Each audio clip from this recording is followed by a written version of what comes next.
بيبدأ الفيلم مع عيلة المص واللي معروف عنهم إن كل العيلة شكلها حلو والناس بتحبهم بسبب جمالهم، وده طبعا بيخليهم يجمعوا فلوس كتير من غير ما يتعبوا. والواد الكبير اللي اسمه أوكاس بيكون في راجل كبير وعنده ملايين من المتابعين، وبينصح الشباب ازاي يتعاملوا مع البنات عشان يعجبوا بيهم. والأب اللي اسمه بكار كان معروف عنه إنه مقطع السمكة وديلها، وارتبط ب1200 بنت قبل مراته. وفي نفس الوقت الأم برضه تعتبر جميلة رغم ملامحها الذكورية والشنب اللي عندها. واخيرا بطل الفيلم كولين اصغر واحد وده احلى واحد في العيله كلها، والعيله اتعودت ان الناس تعملهم معامله خاصه عشان شكلهم الحلو، ما عدا كولين اللي بيعاني من الموضوع ده ومش عارف يعيش حياه طبيعيه بسبب شكله. وده لان البنات لما بيشوفوه بيتجننوا ويجروا وراه وبيشدوا في شعرهم بسبب جماله. عشان كده كولين عمره ما اتعامل مع اي حد وبيحبس نفسه في البيت، وما بيروحش المدرسه وبيذاكر اونلاين، وما بيكونش عنده صحاب غير السمكه بتاعته، وبيلعب معاها على انها واحد صاحبه، وعيلته بتكون خايفه عليه فبيراقبوه ونفسهم إنه يعيش حياة طبيعية زي اللي في سنه. وأخوه بيجيب له صور بنات على أمل إنه يكلم واحدة منهم ويقابلها، لكنه بيرفض وبيقول إنه مبيحبش البنات. ولما العيلة بتفشل معاه بيتفقوا إنهم يعملوا في مقلب، ويقولوا إنهم بيعانوا من مشاكل مادية ومش هيقدروا على مصاريف الأونلاين. ولما كولين بيصحى بالليل عشان يشرب مية بيسمعوا هما بيتكلموا عن المشاكل المادية، ويقولوا إنهم مش ياكلوا وجبات مسلوقة عشان يقدروا يدفعوا المصاريف. وساعتها كولين بيحس بالذنب، وتاني يوم بيقول لهم إنه يروح مدرسة عادية، والعيلة بتفرح بكلامه، لكنه بيقول لهم إن المدرسة اللي هيروحها لازم تكون مدرسة ولاد بس، وبيتضايقوا شوية لكنهم بيفرحوا إنه هيتعامل مع الناس اللي في سنه. وبعد فترة بنشوفه وهو رايح المدرسة وأخوه بيوصله، وأول ما بيوصل ما بيرضاش يقلع الخوذة اللي لابسها، وبيقرر يقضوا اليوم كله بيها. ولما بيدخل الفصل الناس بتستغرب من الخوذة اللي لابسها، وفي واحد اسمه سيدي بياخد الشلة بتاعته ويتنمروا عليه. ولما المدرسة بتدخل الفصل بتطلب منه يشيل الخوذة، لكنه بيبقى متردد شوية، وبعدها بيشيل خوذة بيروحها بطريقة دراماتيكية. وبنشوف عربية الإسعاف وهي بتاخد المدرسة بعد ما شافت كيلي واتجننت بسبب جماله. والولاد اللي في الفصل بيشتكوا للمدير وبيقولوا إن الواد الجديد وسيم جدا ومحدش يقدر يقاوم كماله. وبعدها بنشوف كيلي وهو بيجري عشان يروح البيت، لكن الواد المتنمر بيوقعه على الأرض وبياخده على مخزن المدرسة، وبيطلبوا منه يكلم بنت اسمها أماندا عشان تحضر حفلة التخرج مع سيدي، لأنها ما بتخرجش غير مع الواد الحلوين، وهو حلف إنه ما يتخرج غير لما تحضر معاه الحفلة.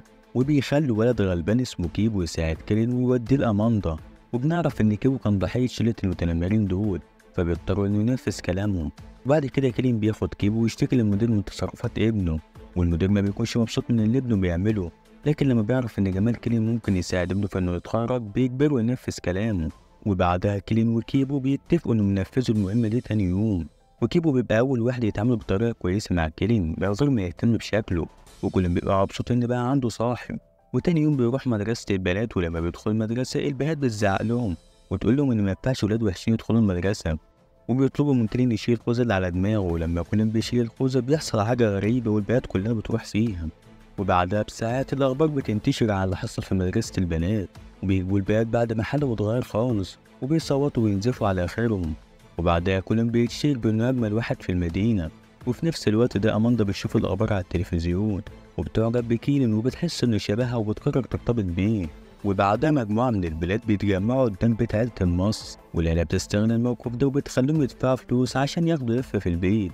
وفي الوقت ده كيلين بيكون مستخبي في الشارع، ولما بيشوف عيلته على التلفزيون بيحس إنه اتخان من أقرب الناس ليه. ولما بيتصلوا بيه بيرفض إنه يرجع البيت، وبيزعل لما بيشوف البنات ماسكين السمكة بتاعته وموتوها. وكل بيبقى مستخبي على سطح المبنى، وفي بنت بتشوفه وتسأله إذا كان هينط ولا لأ، وكل بيستغرب منها لأنها البنت الوحيدة اللي محصلهاش حاجة أول ما شافته، وبتسيبه وتمشي. وكل بيبقى متوتر جدا لدرجة إنه مش عارف يتكلم. وبعدها بيتصل على كيبو عشان يبيت عنده، وكيبو وجدته بيرحبوا بيه وبيقولوا له يقعد عندهم الفترة اللي هو عايزها. ولما بيروح أوضة كيبو بيشوف 2 من الكروت النادرة اللي بيلعبها. وتاني يوم بيروح مدرسة البنات عشان يقابلوا البنت اللي شافها لما كان هربان، ولكن بيقابلوا أماندا وبيدولها كارت اللي سيدي بعته، وبتعمل نفسها مش مهتمة بجمال كولين، ولكن أول ما بيمشي بتنزف من مناخيرها. وكولين بيقابل البنت اللي معجب بيها على السلم، ولكن البنات بيمنعوا إنه يقابلها. وبعد فترة كيبو وكولين بيبقوا الأصدقاء المقربين لبعض. وفي يوم من الأيام كيبو بياخد كيلين عشان يلعب معاه في النادي ويعرفه على البنت اللي معجب بيها. وبعد الماتش كيلين بيشوف البنت اللي معجب بيها شغالة في مكان قريب منهم، وبعدها كيبو بيجوا يعرفهم على بعض، وبتطلع نفس البنت اللي كيبو بيحبها. والاتنين بيكون باين عليهم قريبين جدا من بعض لدرجة إن كيلين بيغير منهم، وساعتها بيحس بإحساس غريب وما بيعرفش ينام طول الليل. ولكن بيفتكر أخو أوكس ونصيحة اللي بيديها للولاد عشان البنات تعجب بيهم. ولما بيتقابلوا تاني يوم أوكس بيعيط من الفرحة وبيقول إنه كان مستني اللحظة دي بقاله كتير عشان ينصحه إزاي يتعامل مع البنات. وكولين بيسامح عيلته لأن لولا اللي عملوه ما كانش زمانه قبل البنت اللي بيحبها. والاتنين بيروحوا يجيبوا طلبات البيت مع بعض.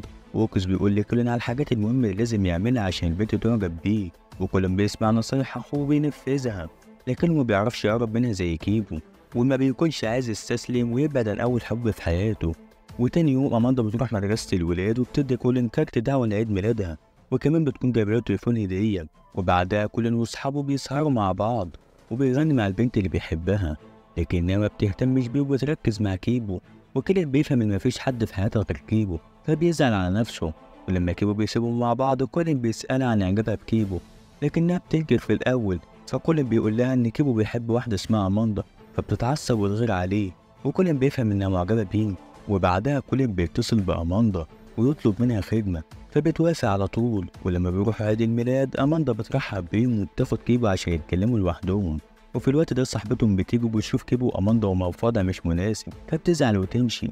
وكولين بيستغل الموقف ده وبيعترف لها بحبه، فبتشكرها على مشاعره لكنها بتقول له خلينا اخوات أحسن. وبعدها بنروح لشلة المتنمرين دول وهما بيشوفوا كيبو وأماندا في وضع مش مناسب.